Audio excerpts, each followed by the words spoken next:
I want to pick up today where we left off last time, talking about fiscal policy. If you remember, I talked a little bit last time about this old-time fiscal religion.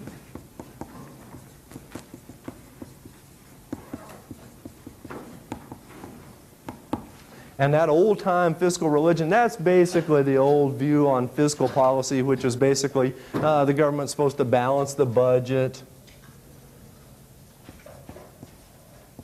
That is to say, government expenditures equal to tax collections. And we talked about other features of this old-time fiscal religion, but that's the most important one, is basically don't spend more money than you have each year.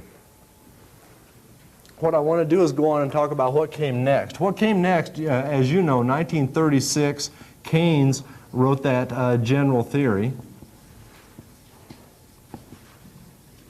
General theory of employment, interest, and money. And so what I want to do is to sort of talk a little bit about what happened after that, the sort of history of that period from the 1930s to today. First of all, let's talk about the 1930s. Keynes wrote this story in 1936. He also then was in correspondence with President Roosevelt, Franklin Roosevelt, here in the United States, and saying, hey, you know what you have? You've got a problem there. It's caused by inadequate spending. And what can happen here is the government can come in, step in, and spend more without regard to balancing the budget or any of these old rules that you've got. If the government would jump in and spend more, then that would get total spending up high enough to restore the economy to full employment.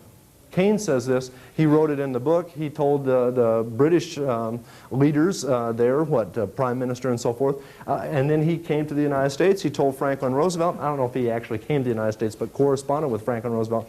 And Franklin Roosevelt said, thank you for your advice. And he said, he went out and made speeches and said, you know what we got to do is balance this budget. So what I'm saying to you is, even though Keynes was saying it, we're in the middle of the Depression, then Franklin Roosevelt and the other political leaders of the United States, they didn't go along with that. They said, balance the budget. We got to balance the budget. Well, I don't know what this guy Keynes is talking about, but we can't do what he's saying. So we did not have really a Keynesian revolution. Economists did. Economists were reading the general theory that Keynes wrote, and they started hearing this stuff and believing in a lot of it. But the point is that political leaders in the United States didn't believe it. Franklin Roosevelt ran for office on a platform of a balanced budget. So anyway, there's no real effort to do what Keynes said, which is use fiscal policy to manage the economy. 1940s. What happened was, on December 7th, 1941, the United States and Hawaii, of course, was attacked by the Japanese, and so started World War II from our point of view, the United States point of view. A few days later, Germany declared war on the United States, and so the United States had a major war going. Within just a few days, we got a war against Japan, a war against Germany, and so what happened was the United States started spending money, building ships and tanks and jeeps and guns and whatever all was involved, and all of a sudden there's a huge amount of government spending. Government spending increases, not because there's some desire to do what Keynes said, but because we had no choice. You either spend the money, have the ships built and all this stuff, or you just surrender. Government spending went up, and for one reason or another, the Keynesians would tell you, and I probably agree, for one reason or another, but probably because government spending contributed, the economy came out of recession right there in 1941-42. Recession ends.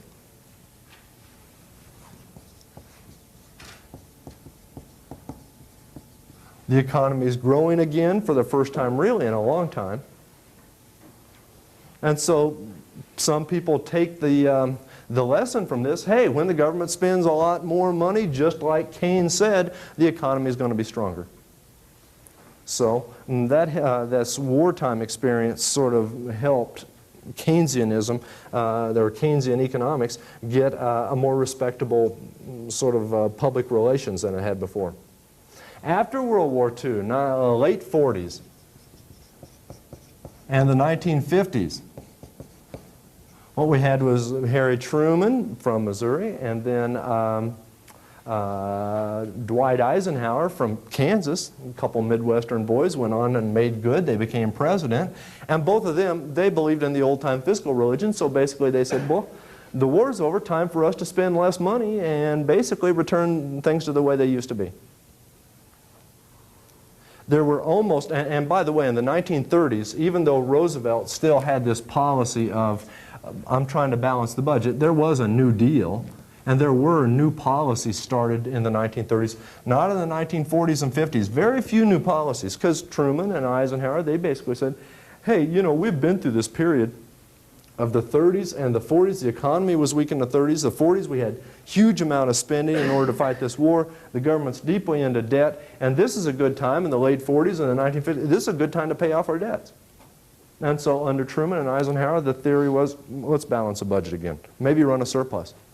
About half of the years in the 1950s, there was a surplus in the budget, and about half there was a deficit. And so the idea here is we'll try and pay off some of these debts that we ran up in the 1940s. Huge debts. I mean, half of the economy, and I don't even know the exact percent, but in the 1940s, half the economy was devoted to the war. Something like that. It was a huge amount. Maybe it wasn't a half, maybe it was a third, but maybe it was 60%. It was a huge amount, I know that.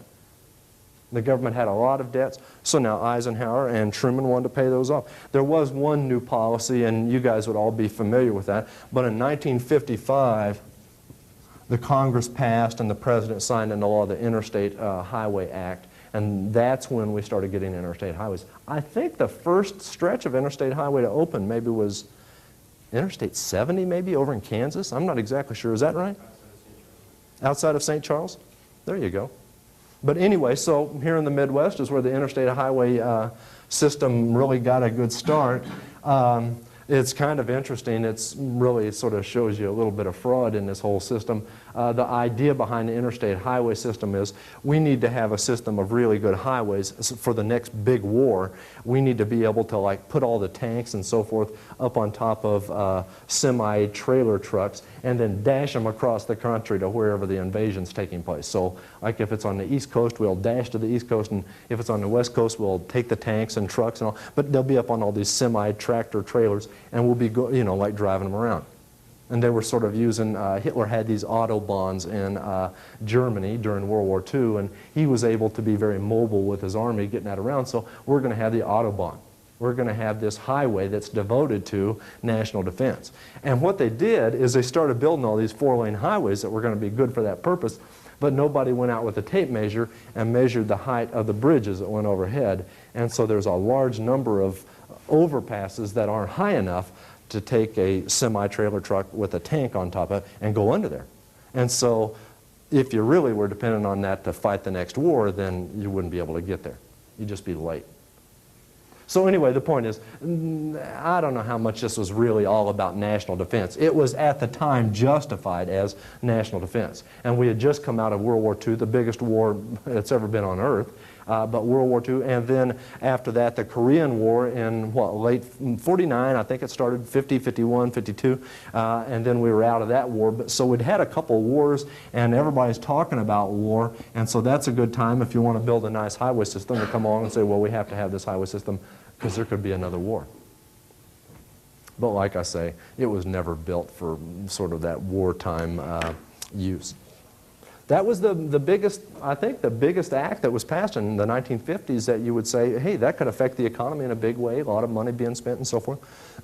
For the most part, a lot of new policies weren't created, and we just sort of went on with relatively small programs. 1961. I'll put 60 through 61. 1960, there was an election. In 1961, the new president took office. Kennedy. It was a March day, kind of a cool day. Well, and because March is cool. Anyway,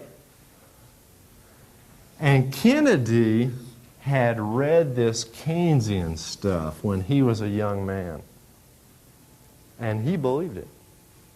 And so when Kennedy came into office, this is the first time that we got anybody in power in Washington who was really a heavy hitter, who said, man, that Keynesian stuff, that's right.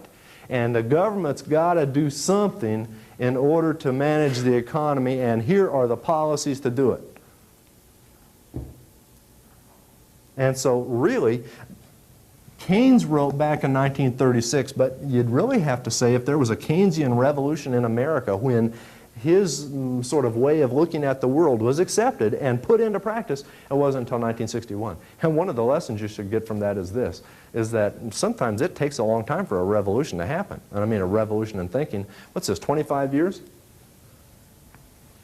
So it took 25, basically what has to happen is all the old economists have to die off, because the old economists who didn't believe in this Keynesian stuff, who they were the classical economists, the ones who came before, they were up there advising the presidents and saying, oh no, that's wrong, that's, you know, this Keynesian stuff, that just won't work. And you had to wait for them to get old and either retire or die before the younger economists could come in. People who in the 1930s had been in graduate school, by 25 years later, they were advisors to presidents. And so in 1961, we've got a president who says, I'm a Keynesian, and that president hires a bunch of Keynesian economists. And so really, the Keynesian revolution in policy making took place in 1961, and then we started getting deficits to stimulate the economy.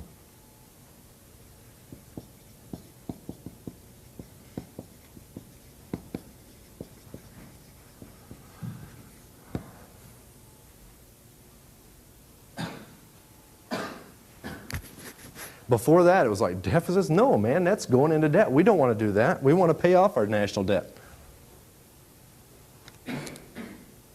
And there was one famous economist who was one of Kennedy's advisors at the time. He said, look, if somebody asked me how big should the deficit be, or should we, you know, or should we have a surplus or what? He said, basically the rule I always go by is you should never have a balanced budget. Just never. He was a Keynesian economist, but he says you should never have a balanced budget. And so what he's saying is that this old-time fiscal religion, a balanced budget, I never follow that. You should always either have a surplus or a deficit. Deficit if you need to stimulate the economy, and I think that's clear why that is. We talked about the deficit the other day. The deficit is basically government spending minus tax collections. And so if what you do to stimulate the economy is you go out there and you increase government spending or you lower tax collections, either one or both, the deficit gets bigger.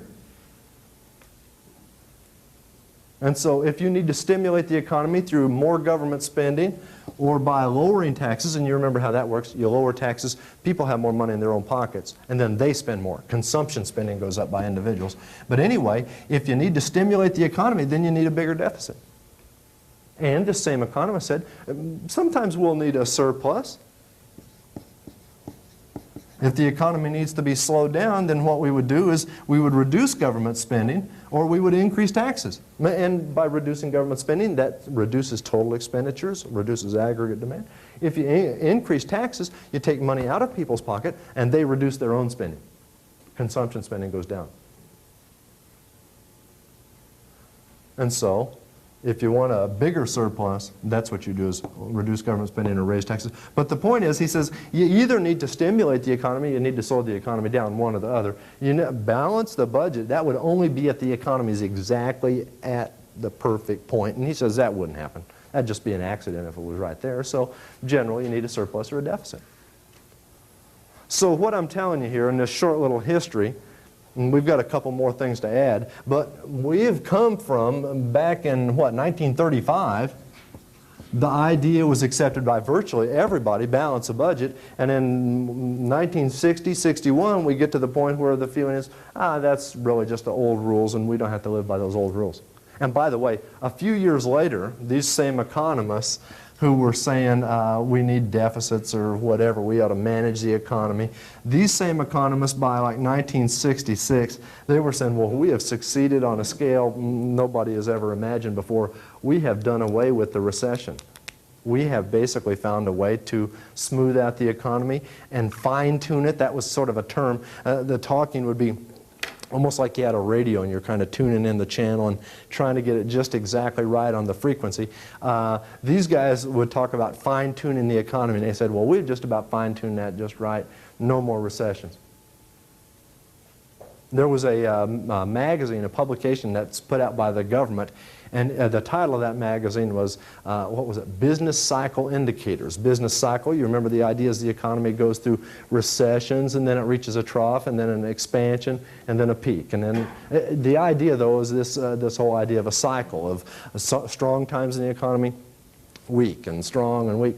And these guys, they say, well, Business Cycle Digest, now that we've gotten rid of the business cycle and it's just going to be grow, grow, grow, grow, now that we've done that, we ought to change the name of that publication and not call it Business Cycle Digest. What do we call it? And then they change the name to Business Conditions Digest. Yeah, that sounds better. Just business conditions. There's no more cycle.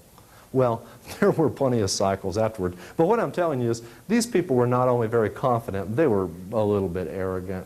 A little bit just, yeah, we've solved the world's problems, first time ever in history. And they really didn't. They went through a period of a few years and things went well, but that's not like all the world's problems solved forever. What happened was, it's okay to run a deficit to stimulate the economy, a surplus. This is according to the Keynesian theory and then the Kennedy administration or so forth, surplus to slow down the economy.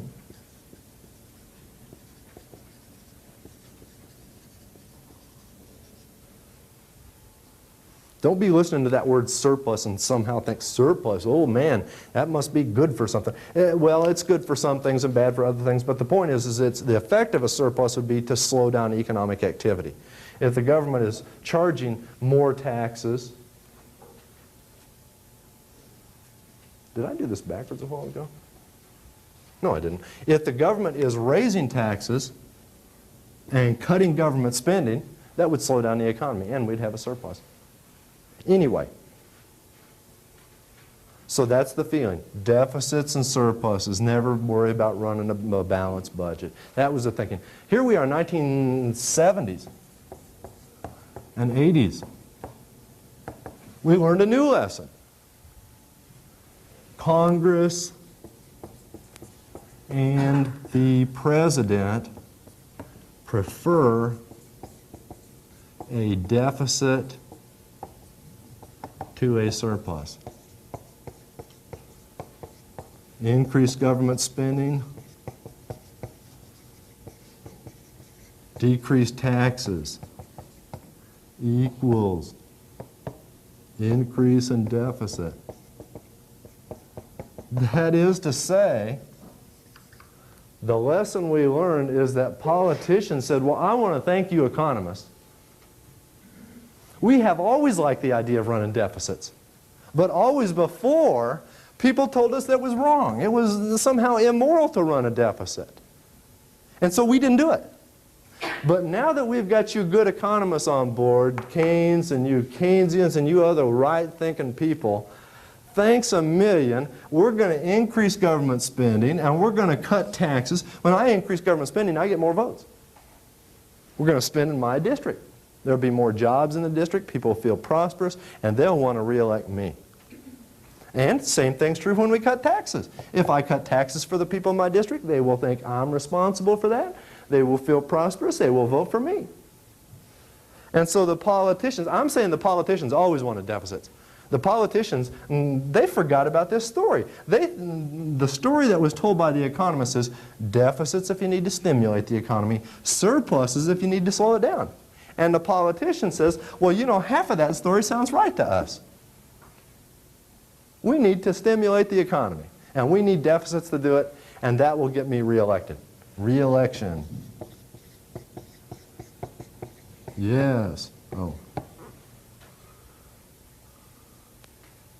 And so, boy, once they were freed by the economists, and now I'll take my share of the blame here, you know, it was my profession, but basically what happened is the economists came along and gave some intellectual backing to this idea that politicians always liked from the start.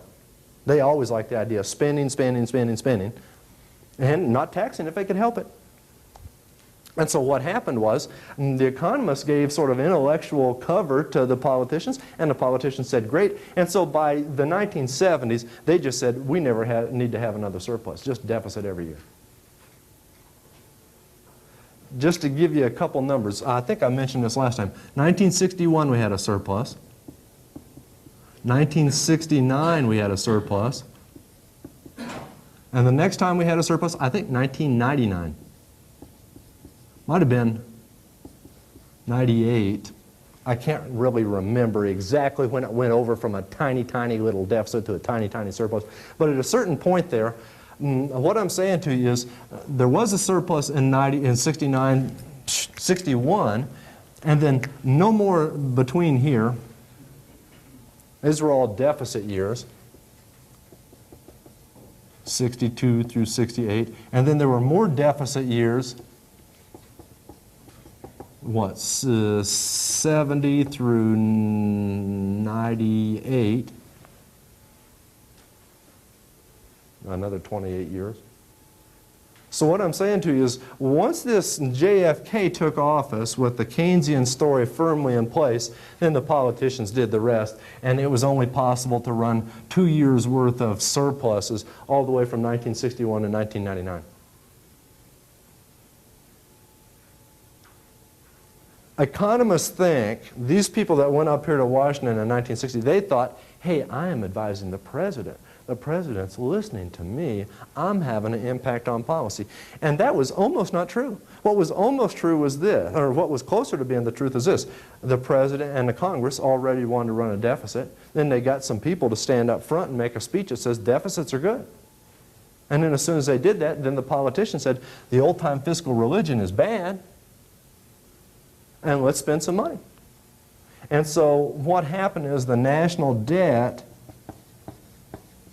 which is the accumulation of these deficits year after year after year, the national debt rose from, gosh, I don't know what it was, but it was, oh boy, wow, what would that have been? Maybe, I don't know. I hate to put a number up here. Less than $1 trillion, way less than $1 trillion. So I'll put less than 1 trillion in 1961. And now it's about, what did I tell you the other day, 5.7 trillion? Today. And I would tell you that that debt was in the neighborhood, excuse me, of a few $100 billion back in 61. But whatever it was, the point is, there's been all the way in American history from what, 1789 up to 1961, we accumulated less than $1 trillion worth of debt, and then in about 30 years we accumulated another $5 trillion worth of debt. Keynesian economics had a very big impact. Well, 80s and 90s, let me erase a little bit of this. 1980s through 90s. Here's what happened during that period. Basically, the government spent so much that the money just dried up. I mean, they just spent money on everything they could imagine. And gave it away, spent it, papered walls with it, you know, anytime something new had to be done, did it. And so basically what happened during this period was the government spent the money to exhaustion.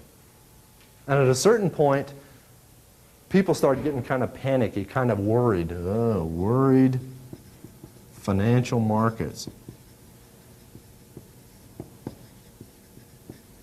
The financial markets are saying, man, the government is borrowing like hundreds of billions of dollars every year. And there were years when the government would have a deficit. One year, they would go into to additional debt of another $200 or $300 billion in 1 year. And that would just be like, the next year would be another $200 or $300 billion, and the next year another $200 billion, and the next year another $200 billion, and, or something like that. These were huge numbers. And the debts were piling up. I think I told you the other day, I had this number up here a moment ago, what that was at 5.7 trillion. And I told you just 5% interest would amount to, what did I say, 285 billion? I think I did. I'm saying in 1 year, we've got $285 billion bill for interest. And so if you're running a deficit of $200 billion and you still got another $285 you owe on interest, after a while, all you're really doing is borrowing more money to pay interest on the debt.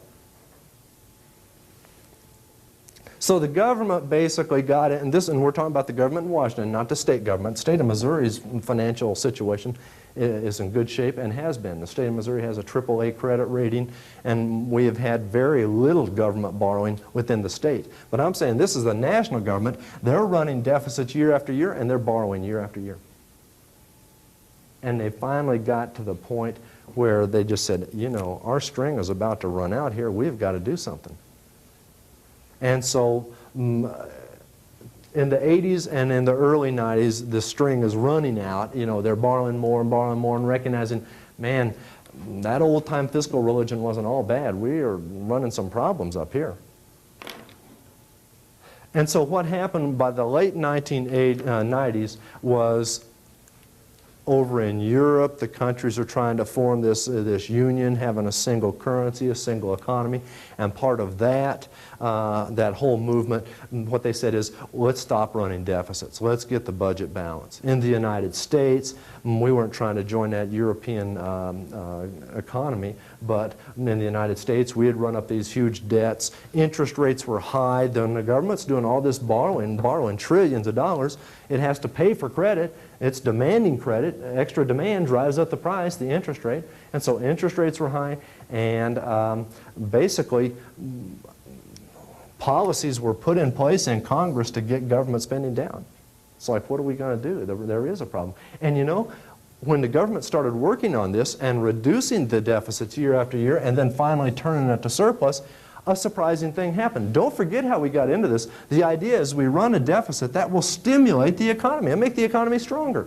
Well, a surprising thing happened. In the late 1990s, when the deficit was going down, getting smaller and finally eliminated, what happened was interest rates started to fall.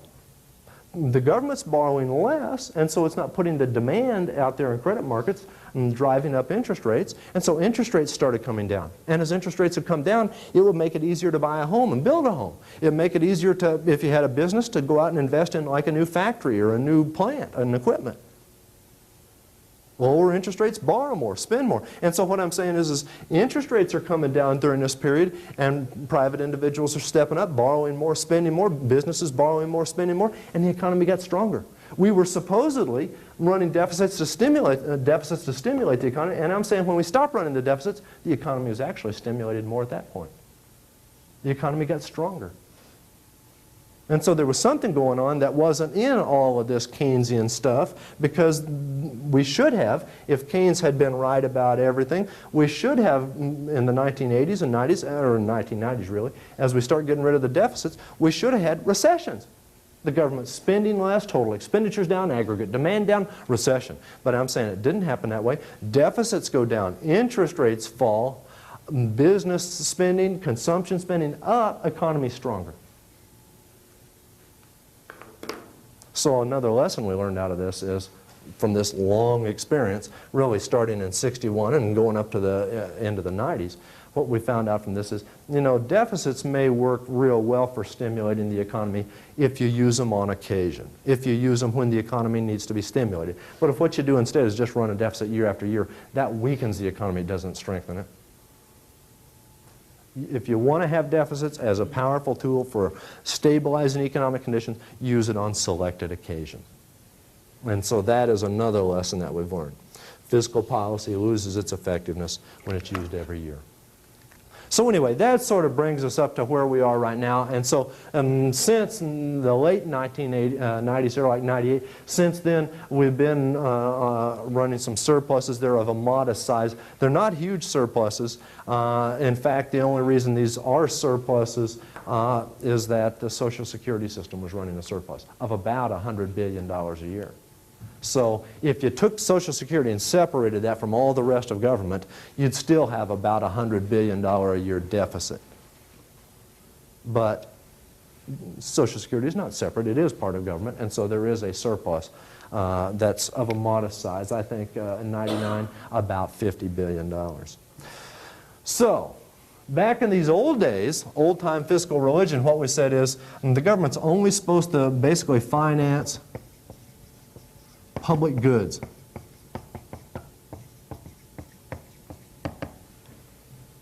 You remember those public goods are basically goods that provide services to everybody simultaneously. I gave the example of national defense. that provides services to everybody in the United States. Once they defend Missouri, they're defending Kansas automatically. Okay, and there's a good example of a public good. But the government should not, and by the way, a private good would be one that really provides service only to one person, like a bicycle. If I have a bicycle, I can ride it, but you can't ride it at the same time. It provides me benefits or you benefits, but not both of us simultaneously. With a public good, we're both being served at the same time. Anyway, in the old-time fiscal religion, the government was supposed to finance certain of those public goods, the things that provide benefits to everybody, and yet the private sector is not good at providing those, like national defense. We don't want like just companies driving tanks up and down the highway and looking for somebody to attack. They start attacking me.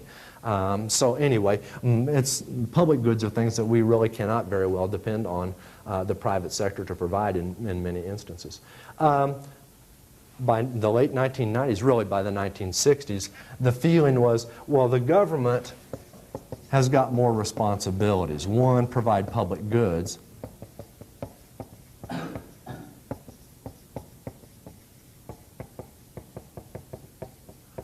Two, transfer payments, transfer wealth within society. This started in kind of a big way in the New Deal period. And then in the 1960s, really not so much under Kennedy as under Lyndon Johnson, we got the war on poverty. This was not seen to be a reasonable thing for government to do back in the days of the old-time fiscal religion. That was basically, hey, each one of us is supposed to stand on our own 2 feet. Work hard and you can succeed. Don't work and you're poor. And being poor, that's your incentive to work hard. Well, by the 1930s and more in the 60s, the idea is more and more of, if you're poor, maybe it's not your fault and we'll help you. And the third thing, which we're talking about really, is the government's responsibility to stabilize the economy.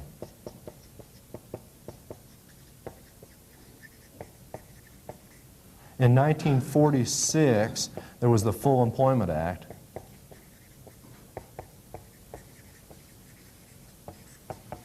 And that's where the government said, we're responsible for preventing another depression. It's our job to fight depressions like we just came through in the 1930s. So anyway, the government has got really a much wider range of responsibilities by the end of this period compared to its responsibilities at the beginning of the period. And that's been, what, 60, 65 years, 70 years, 65 years. Under the old system, let me just use a term, you've seen this term before, but under the old fiscal religion, we basically operated with a system of laissez-faire. Laissez-faire, hey, basically the government should stay out of your private affairs and let you manage for yourself. The government shouldn't be tampering, meddling with the economy. Here, this is more of an interventionist government. The government's supposed to get involved in problems and solve them.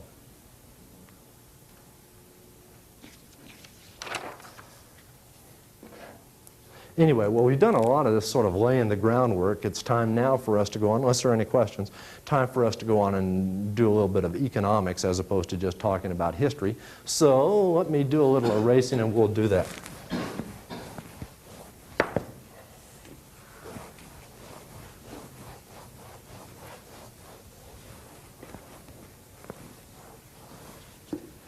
Here's the general idea behind fiscal policy. Fiscal policy.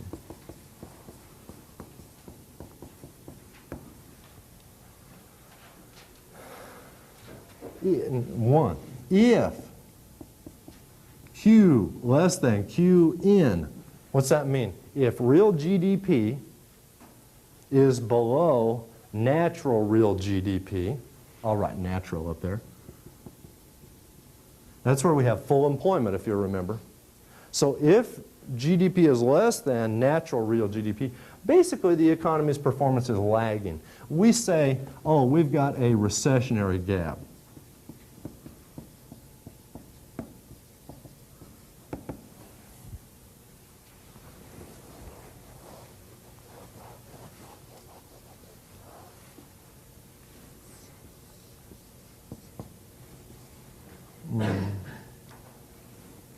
I'll draw it this way just because you've seen it this way before. Aggregate supply, aggregate demand, and I'm saying here's our equilibrium, QE.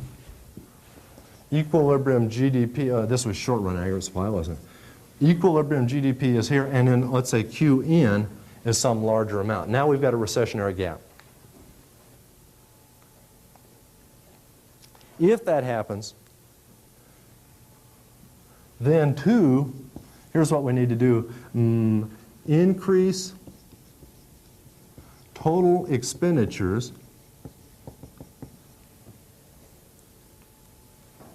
to stimulate the economy. How about to close the gap? That recessionary gap. How do we increase total expenditures? This is increase autonomous spending. I'll come back to that graph and sort of indicate again what we're talking about. A different graph, the Keynesian graph.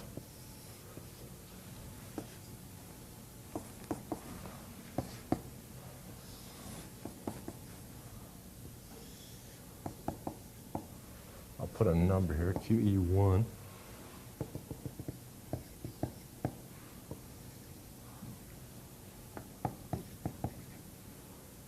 Okay, so what we're saying is if we've got this recessionary gap, and we can see it in either diagram, then the solution is what? Well, let's come up here. Here's the solution.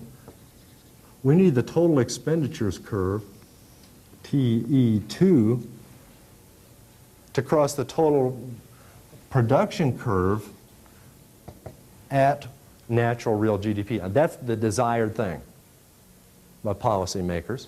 And so what they say is we need to increase autonomous spending. I'll put here at A1, and then we need to increase it to A2.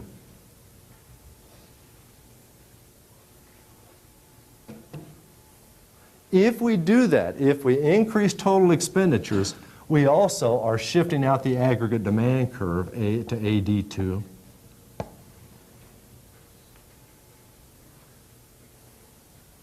You know, this is not really the way Keynes drew it, so let me stick with the Keynesian picture and then we'll come back with that. Let me, I'm sorry for doing that to you. The graph I had drawn was correct in terms of how we look at the economy now, but it wasn't correct in the way Keynes looks at it. So let me do it this way, AD1, and what I have here is, if we have a horizontal aggregate supply curve, there we go. Now we have increased autonomous expenditures, total expenditures rise, equilibrium real GDP rises, and we've shifted out through this point that I've just drawn. AD2, there we go. You remember Keynes assumed this passive aggregate supply. If you remember back in the old days, we had that, what was it, the Say's law, which said supply creates its own demand. Really, Keynes is the opposite. He says demand creates its own supply. All we have to do is spend more, and supply will respond. We'll just get more production. Demand creates its own supply. This is a story of aggregate demand.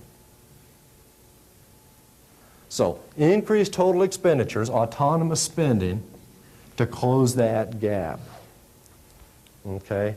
And then, how do we increase autonomous spending? Point 3, to increase autonomous spending, we can do two things. Increase government purchases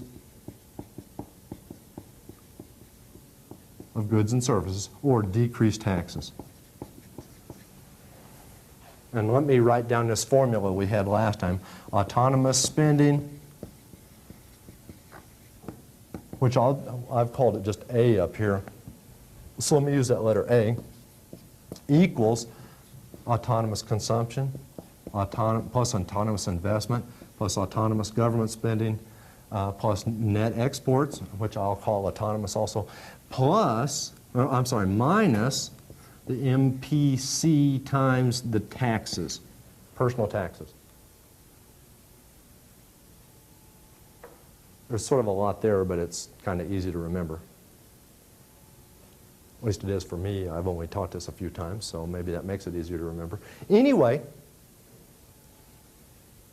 if we want to increase autonomous spending, the government can't go out and just order you to spend all your income. So what it's going to do instead is the government is going to work on those things the government can control. Government spending and taxes. What they'll say is, hey, we could increase government spending or we could cut taxes, and that would increase autonomous spending and have the desired effect. So here's really the idea behind the fiscal policy. When you need to stimulate the economy, when there's a recessionary gap, we need total expenditures to go up, and we're going to do that through autonomous spending, and government spending and taxes will be manipulated. And that's what we meant by fiscal policy, the manipulation of government spending and taxes to achieve macroeconomic goals. And so that's what we're talking about here. Okay? And you can see that in the diagram. If we have gotten this curve to shift upward either by increasing government spending or cutting taxes, then we've closed the gap. Aggregate demand curve is where it needs to be. There's full employment. Everybody's happy. Let's do it in the other direction. And by the other direction, I mean, let us suppose that what we have instead, I better get my eraser. I was running in circles there.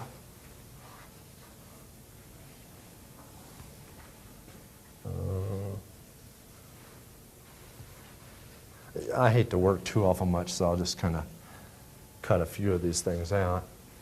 Okay, here's the idea in the opposite direction. If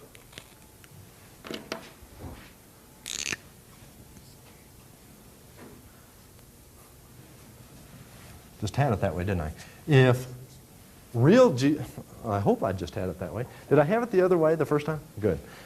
If real GDP is greater than natural real GDP, our equilibrium situation, we've got a strong economy. It's performing above what the economy would with full employment. So we have really a strong economy. And then what we say is we have an inflationary gap.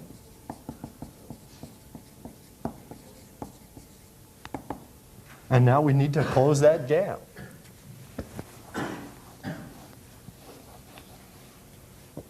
How are we going to close that gap?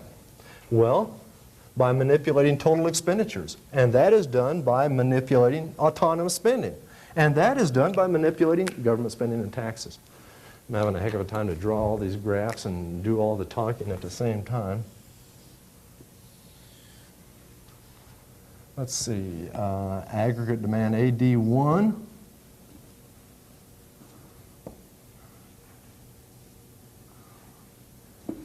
I'll put my aggregate supply down a little lower here. AS, okay, QE1.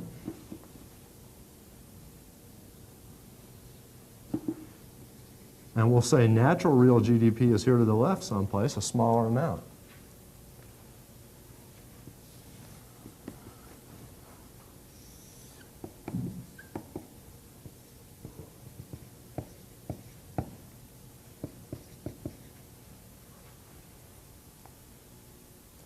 So we've got an inflationary gap. We've got to decrease total expenditures.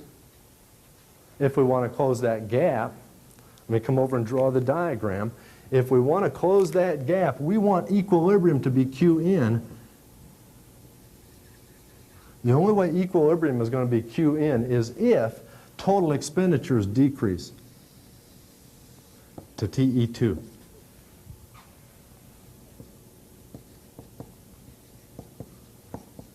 And we'll do that by cutting autonomous spending. And when that happens, autonomous spending goes down, the total expenditures curve shifts down, and we move back to the left by a multiple of this decline in autonomous spending. So that corresponds to a leftward shift in the aggregate demand curve. AD2, the curve shifted to the left. And now equilibrium is achieved at the same time we get full employment. So to close the gap, decrease autonomous spending. To decrease autonomous spending, we will either cut government purchases or we will increase taxes. Cutting government purchases, that directly reduces spending in the economy by the government. If we raise taxes, that causes the people who pay taxes, taxpayers, to spend less. They now have less income.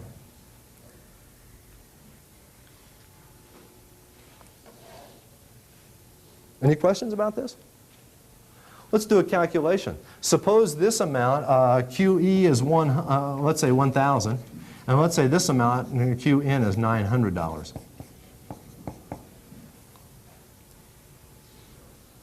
Let's say the marginal propensity to consume, MPC, is equal to 0.880.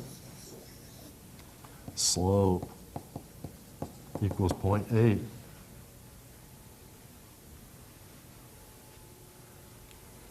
Now here's what we say. We need to get a $100 decrease, same $100 cut here. We need to reduce equilibrium GDP in the economy by $100. How can we do that? Well, here's what we know. With the MPC of 0.8, here's our multiplier.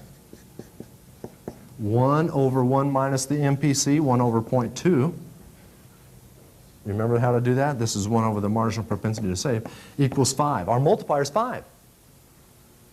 So if I want to reduce GDP by $100 and I got a multiplier of 5, I need to shift this curve down by 20.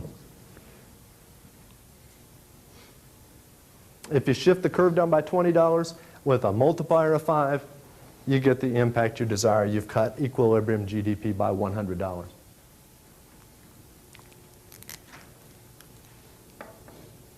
Any questions about this?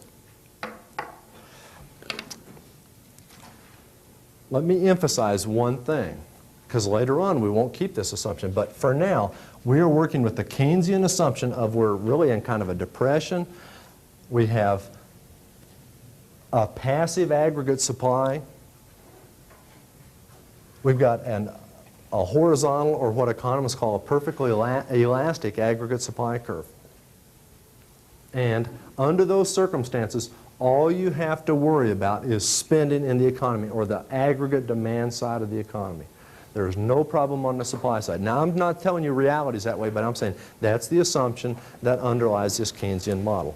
What we will do next time is we're going to do, we're going to talk about a balanced budget multiplier. What if the government spends money but taxes to match the spending and has a balanced budget? Does that affect the economy or not? And that's where we'll pick up next time. So long.